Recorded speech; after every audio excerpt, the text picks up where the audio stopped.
اور پیغام پاکستان اور ہماری ذمہ داری کے عنوان پر گفتگو فرمائیں۔ بسم اللہ الرحمن الرحیم۔ خدا کرے میرے ہاتھ سے پاک پر اترے، خدا کرے میرے ہاتھ سے پاک پر اترے، وہ فصل گل جسے اندیشہ زوال نہ ہو۔ جناب صدر اور محترم حاضرین کرام، السلام علیکم ورحمۃ اللہ وبرکاتہ۔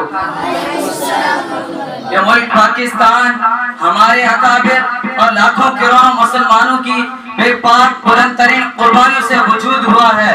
لفظ قربانی کہنے کو آسان ہے مگر کرنے کو مشکل ترین عمل ہے۔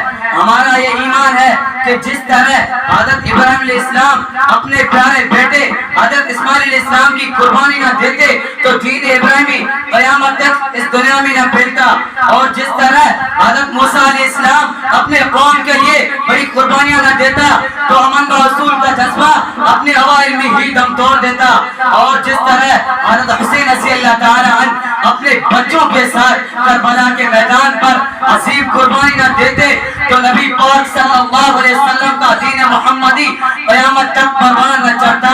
بالکل اسی طرح اگر لاکھوں مسلمان مرد اور عورتیں 1947 میں اپنی جان و مال کی پرواہ کیے بغیر ایک عظیم قربانی نہ دیتے تو شاید اس مادر ملت کا وجود بھی بس خواہ بن کے رہ جاتا۔ یوں طلوع سحر کے روشن منظر میں خالصتاً اسلامی نظریے کے بنیاد پر پاکستان کا سورج اپنے پورے آب و تاب سے یوں چمکا کہ کفر کے تمام بت گردن ہستی کی تمام سازشیں ہمیشہ کے لیے دم توڑ گئی۔ قبروں میں نہیں ہم کو کتابوں میں اتارو، قبروں میں نہیں ہم کو کتابوں میں اتارو، ہم لوگ محبت کی کہانی میں مرے ہیں۔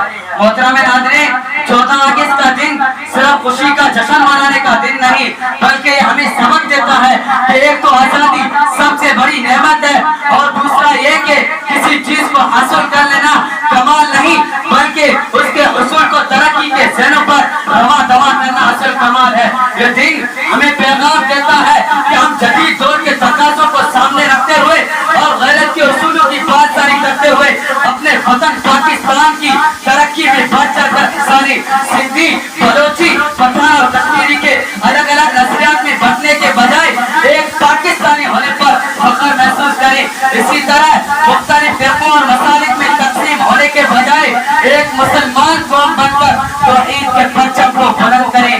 فرقہ بندی ہے کہیں اور کہیں ذاتی ہے، فرقہ بندی ہے کہیں اور کہیں ذاتی ہے، کیا زمانے میں پلٹنے کی یہی باتی ہے۔ آپ میں سے ہر کوئی اس شعبے سے بھی تعلق رکھتا ہے، اپنے آپ کو ایمانداری اور وفاداری کے جذبے کے تحت اپنے وطن کی تحریک کے لیے حکم کرتے۔ یوں باعث فرحان کا بحر بے قرار اس عظیم ملک پاکستان کے مقصد کو پورا کر سکے گا۔ آخر میں اتحاد، ایمان اور تنظیم کے عظیم پیغام کو ان الفاظ کے ساتھ ختم کرنا چاہوں گا، وَاعْتَصِمُوا بِحَبْلِ اللَّهِ جَمِيعًا وَلَا تَفَرَّقُوا، یعنی اللہ کی رسی کو مضبوطی سے تھامے رکھو اور آپس میں تفرقہ نہ ڈالو۔